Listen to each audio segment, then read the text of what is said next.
Today's broadcast, we're going to talk about changes that the chef had to go through himself, and maybe some of you are feeling the same way that the chef felt. You know, when I was dealing with diabetes and things that I had to deal with, sometimes I wondered, who could help me? What was going to change the way I felt? And everybody that I was around seemed to always, to me, have a solution, but none of it actually worked for me.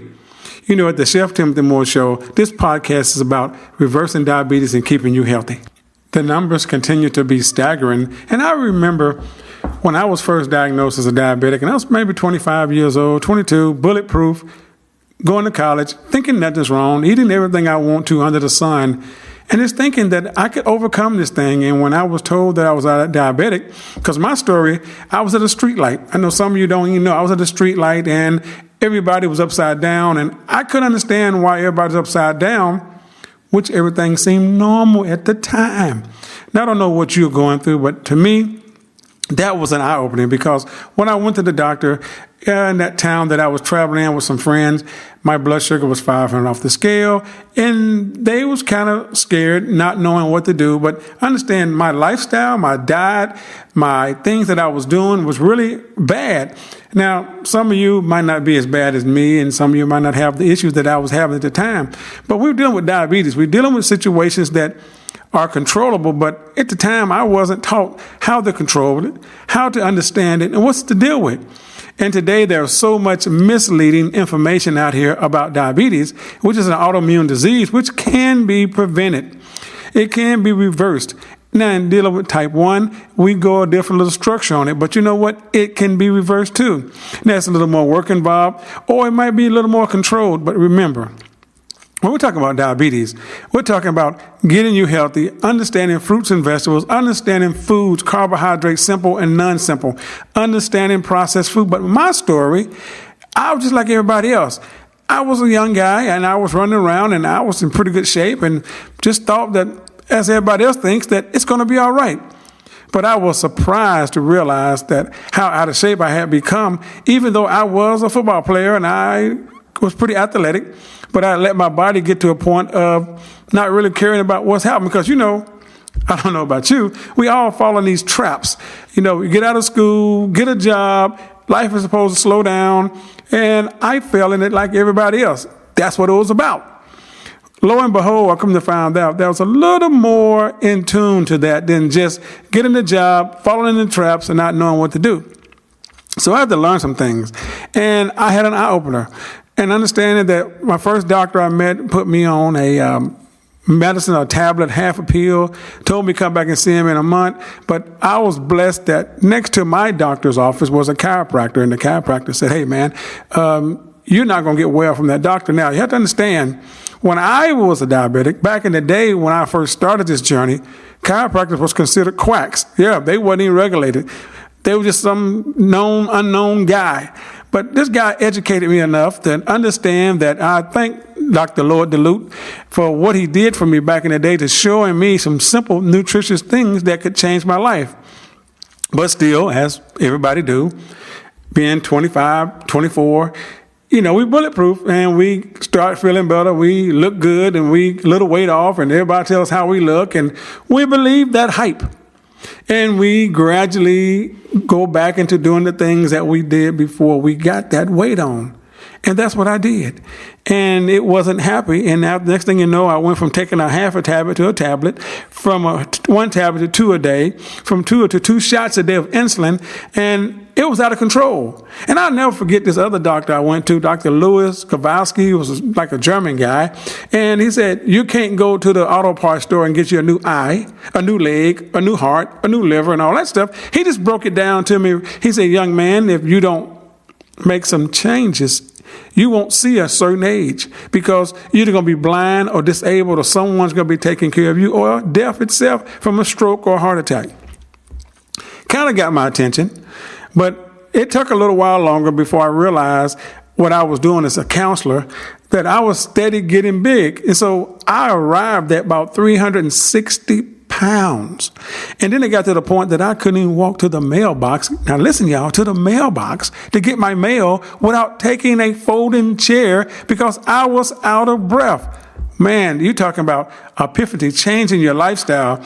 And I remember telling my mother, I said, Mom, I'm not going to live past 35 at the time. And she said, why not? She said, can't you control what you're eating? Aren't you the doctor? Can't you do some things you need to change? And it made sense because a lot of us are in control, but we allow our circumstances or situations to dictate or take control of our life. So I had to make some changes, and I did make some changes. And lo and behold, I started seeing some gradual changes. But the funny thing about it was when I went to my primary care again, and I told him what I was doing. He said, well, it'll work, but you're going to always be a diabetic. Now, I don't know about you, but those words didn't sound good to me because it seems like the harder I worked at trying to be not a diabetic, the harder I was still becoming a diabetic. So I had to make some changes. And one of the changes I had to really consider doing was changing my doctor. And I did. I found one that believed that I could change some things. But now also remember, I started going back and learning about nutrition, what I didn't know. So when you think about being a naturopath or a clinical psychiatrist, you think about clinical nutrition or a nutrition consultant. When you think about adding all the biofeedback, the Zyto, and all the things, the modalities I add to my life to understand health and nutrition, it became very intriguing that I had to make a career change myself because who out there would go through a 360-pound doctor that's eating everything under the sun, but telling you, don't do as I do, do as I say? Would you listen to somebody like that long? Well, that was me. And I had to finally say, I want to listen to myself. Who's going to listen to me? So I made some changes. Lo and behold, the weight started to coming off a little at a time. And it's really funny. My family and my friends were the first thing. Now, this might have happened to you. And if it haven't, it will happen to you. They're going to ask you, you're not sick, are you? Everything all right with you? Please tell me you're going to be all right. And everything is. I was fine. But they had got so used to me being fat, overweight, tired, and it was a second nature. Now, some of you might be the same way with me. Some of you ladies, some of you guys, some of your children. But it's not second nature. It's not a part of what I wanted to be. I wasn't happy with who I was. Now, I love the way I could dress because my clothes was all dark and I could hide behind the mask. Now, I don't know about you. Maybe you're doing the same thing, but sooner or later, it's going to catch up with us. And the thing about it is when it catch up, it's not going to be funny. Some things are going to be happening to you that you're going to have to make some sensible choices. Because at the Chef Timothy Moore Show, we try to keep it real. We want you to understand that someone has diabetes or could be on the verge of having diabetes, which can lead to stroke and heart attack. We take this epidemic as not as strong as we should. We take it with a grain of salt that it's not going to be as bad. But in actuality, it really is a problem. We have to make some changes. And if we don't make those changes, we're all going to pay for this somewhere, from medical costs to caretakers or whatever. This medical cost is staggering. Think about it for a moment.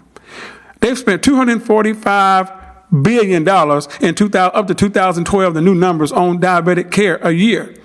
Now, in 2007, it was just $174 billion. Now, look at the number difference. They're predicting this thing to produce or triple by the year 2030. I'm here to tell you today, people, it's already tripling.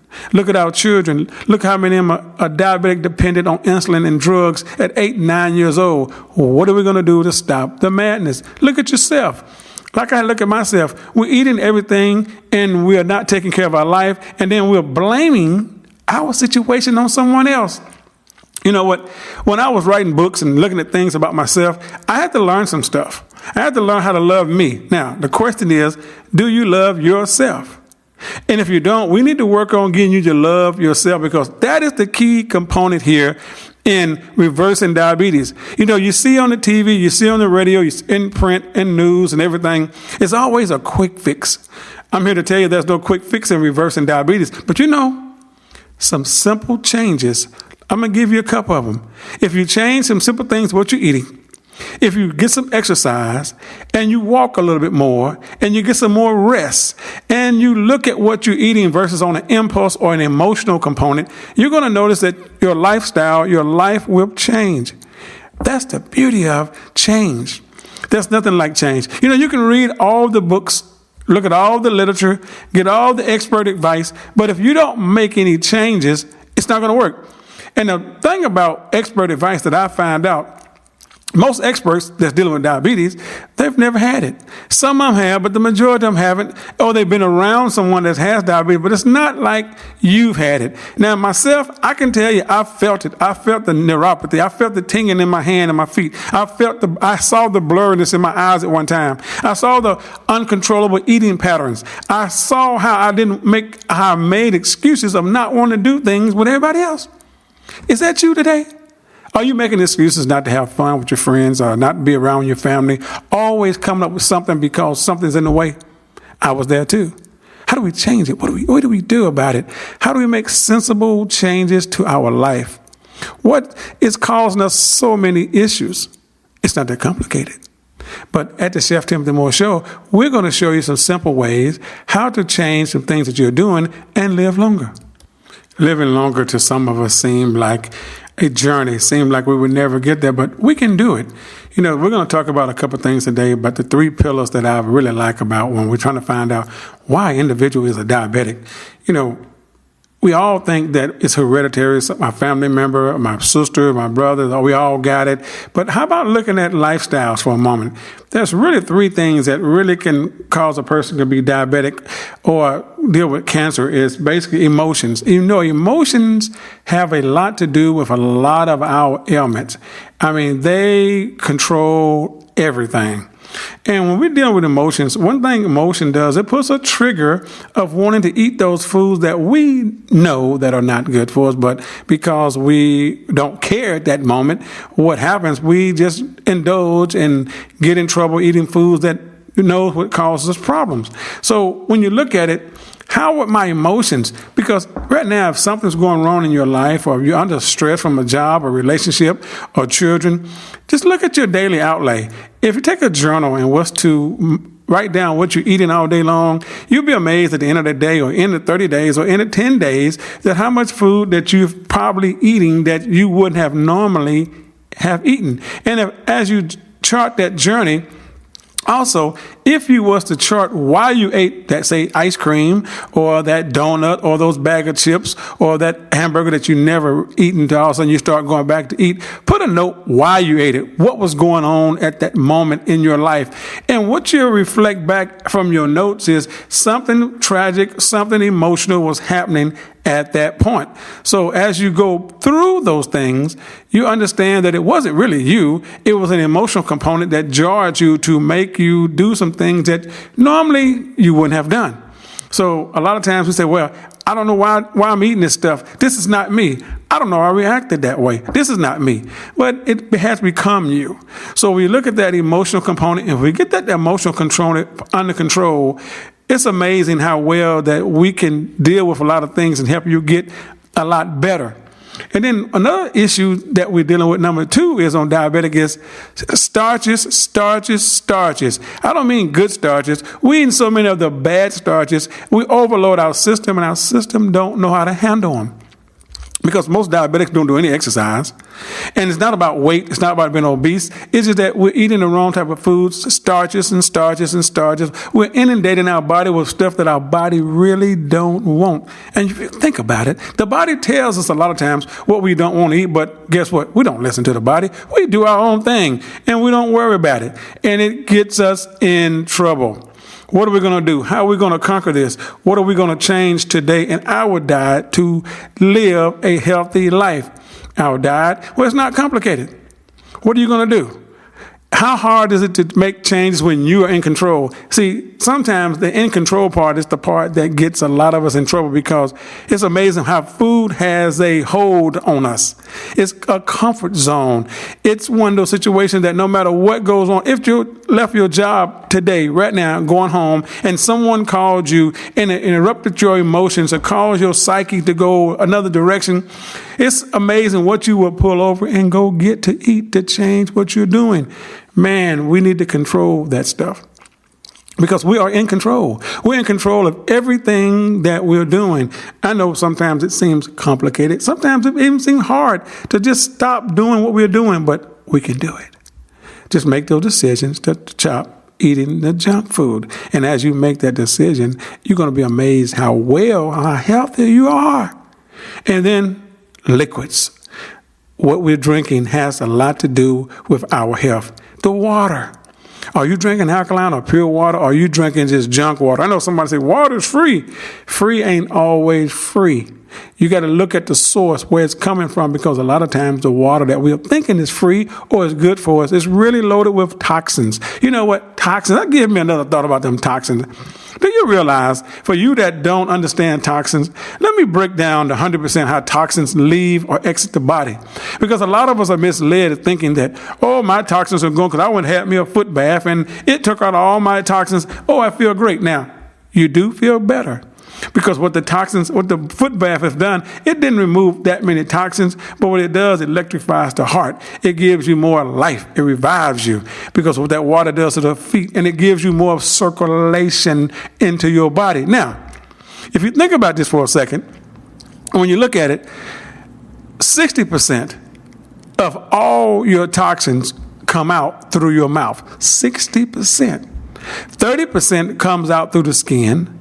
7% comes out through the colon, and 3% comes out through the bladder. So if you think about it, it's 100% of all your toxins, they're coming out. But what you breathe and kick out is 60% of the toxins. So when you're detoxing and you wonder what's going on, the numbers tell you what's happening, but we have to look at the body, how we're going to heal it, how we're going to change some simple things that we're doing, how we're going to make life even better. Those toxins are inundated everywhere, but we're in control. It's not complicated to control what we're doing. We just have to do it and believe that we can make a difference.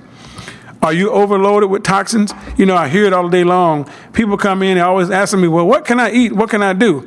You know, I always send them here to the Chef Timothy Moore, ChefTimothyMoore.com website. Tell them to get some free recipes, and let's talk about how to get you healthy, because some of you need help. Some of you are going through and you've been lied to, you've been abused, you've been just talked about, and you've not gotten what you want in life. And some of you are searching for just that right. There's no miracle cure, but there is a food cure to help you get well from diabetes, because it's proven. American Diabetes Association, American Heart Association, it's proven. CDC, preventive can change diabetes. Eating a plant-based vegetarian lifestyle can reverse diabetes, high blood pressure. It can do it. You know what? We don't have to deal with all these ailments. We don't have to deal with cancer, but we've got so used to it's supposed to happen. I don't know what to do. What is it? You know, we look at the stars on TV, they're eating this glamorous lifestyle, and it looks all well and good. Then when they get diabetes or get some kind of health issue, now they want to be a spokesman for it. They want to change their life. Are they really changing their life, or are they getting paid to fool you? See, the question is, what makes you happy? You know, those people are living, they have money more than some of us ever have in our life, but they're not happy. The majority of them are miserable, and they're out of shape. They got diabetes, high blood pressure, and they're thinking it's just the way it's supposed to be.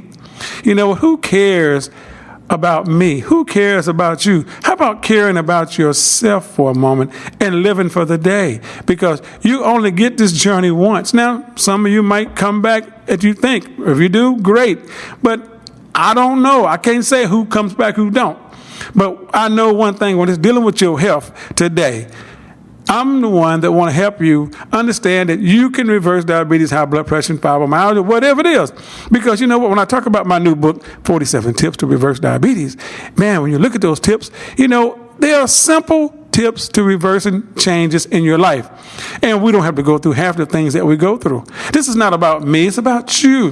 What is it going to take for you to decide today, I'm going to change my diabetes? Because you heard my story. And some of you, I love to hear what your story is, how you discovered it, how you got off your medications, how you are living today, how you feel. Because you know what? There's nothing like being able to walk and not being tired anymore, not carrying a chair everywhere I had to go. Man, that was embarrassing to a point, and it was uncomfortable, but I made the change. You can make the change to do the things that you need to change in your life today. But you have to make the decision for yourself, not anybody else. That's your decision. So what is it about diabetes that scares you? Is it about getting healthy? You know, what about health frightens you? I know we've been this way so long, it's almost like it's impossible. Hey, tell me something, Chef, that I can use for real that's really going to help me overcome diabetes, because there's so many fads out here. 20 days, 10 days. You know what, folks? Some people can reverse diabetes in one day because it's in a different state. Some people 30 days, some people 90 days, some people a whole year. It takes them to get them under control. But you know, a little change in your life, in your emotions, learn to relax, learn to love yourself, learn to appreciate who you are, appreciate you. Eat the right, sensible food. You know what? If the food will not spoil, do not eat it. Don't eat it. Get you salads, get your fruits and vegetables, get you cucumbers, radishes, get you some lettuce, get you romaine, whatever it takes to live. Put those processed items back on the shelf. Drink only water. Purified alkaline water will help your body come a long way. You got to understand, it's about you. It's not about anybody else. It's about living for the day, appreciating who you are, doing the things that you know that are right and not wrong. Man, life is great, but on this side. And not saying that you can't feel better. Some of you might feel better now as being a diabetic because you're controlling everything with medication. But remember this. At one point in your life, that medication will keep increasing because your body will get immune to that, and the doctor will keep taking it higher and higher and higher. And you got to understand, there was over 100 million known diabetics right now, pre and diabetics, all over the United States. What are we going to do about it? But I'm not worried. I'm worried about you today. You need to pass this podcast on to all your friends that are dealing with diabetes or are afraid they got diabetes. And if any of your friends have these children that are diabetic, we need to get their lifestyle under control. Because I'm shocked when I walk across a child that's 200 pounds, 10, 11 years old. I'm like, what just happened? And the parent says to me, they can't control what they're eating. So I always ask this question. You think about this for a second. Who's buying the food? They don't have a job. They can't buy anything without somebody else purchasing. So what are we making changes to do? Hey, you know, it's about keeping it real. That's why my story resonates with me. Man, not walking to the mailbox, not being able to go upstairs, not putting on any kind of shoes that I had to tie, any kind of rest, any kind of exercise. That was out the picture. And spending extra money. When I look at how much money I had to buy on a pair of pants or a shirt, it's amazing what it cost me because I was paying for all the extra yardage to wear those clothes. Or maybe you're in the same boat. I don't know. But what are we going to change about that? You know, we're going to talk about in the next segment when we get to on the Chef Tim DeMoore show, we're going to talk about how nuts really affect you every day. And is olive oil really good for me? Because I'm always hearing that. Tim, I was told olive oil. But let me ask you a question while we're thinking about olive oil before I go to my next segment. The next time we're talking about a week is fat is fat. Answer the question. If 1 teaspoon of olive oil has 120 calories and it's got 14 grams of fat, which is the more, the calories or the fat? Which one's going to hurt you? And I don't know if you realize or not, most women's weight comes from where? The salad bar. The salad bar is so misleading. Not saying the salad itself, but what we put on our food.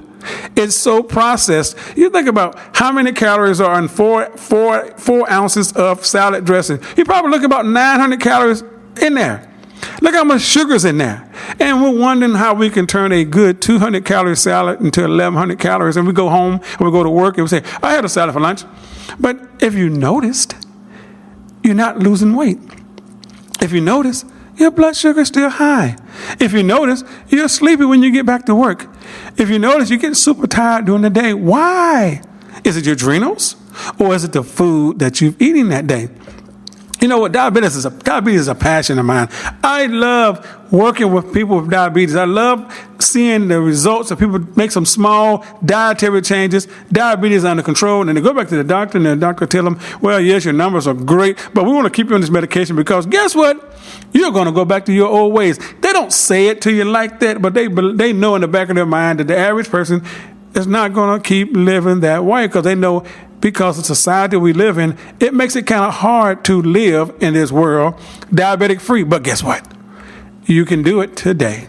You can be a non-diabetic. You have to make the changes and decide it's for you and nobody else. Because we're going to show you some simple ways how to be diabetic free, and we're going to bust those myths. A few myths that we're going to look at when it comes to diabetes, because I always get these myths. People say, what about this? Well, one thing about it, I'm always going to be a diabetic. That's a myth. you don't have to always be a diabetic. We can change some things that you're doing in your diet. You can, and that is not true. You don't have to always be a diabetic. Second myth is always, my parents gave me diabetes. That's not true. We're all born the same way healthy. Now, there are some people that are born with type 1 diabetes, but in actuality, their parents did give them diabetes because of what they ate for us the food while they was carrying them for 9 months. Remember, what you carry, what you eat does affect the unborn child. Think about drugs, think about alcohol. When they are born and the parents are drug addict or alcoholic, the child comes out looking for that fix because they've got used to that type of lifestyle for 9 months. Think about the food choices that your parents made feeding us. We are the examples of the food, not the parent. And also, I always hear this, I'm not overweight. I ain't going to be a diabetic. It does not have anything to do with being overweight. You can be small. You can be petite. You can be medium-sized. You can be large. Diabetes does not care about your size. Now, sometimes that does help. That does hurt a lot because your lifestyle is full of junk. But you don't have to be overweight to be a diabetic. You can be underweight and be a diabetic. Some of us say, well, I eat healthy.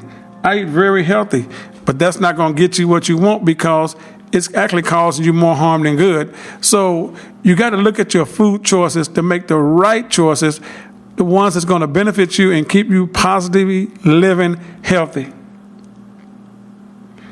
My emotions don't have anything with me dealing with diabetes or having diabetes. That is not true. That's a myth. Your emotions play a lot into your life.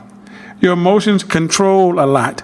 And stress is a big factor in our lives, so we must understand we have to deal with that every day and understand that.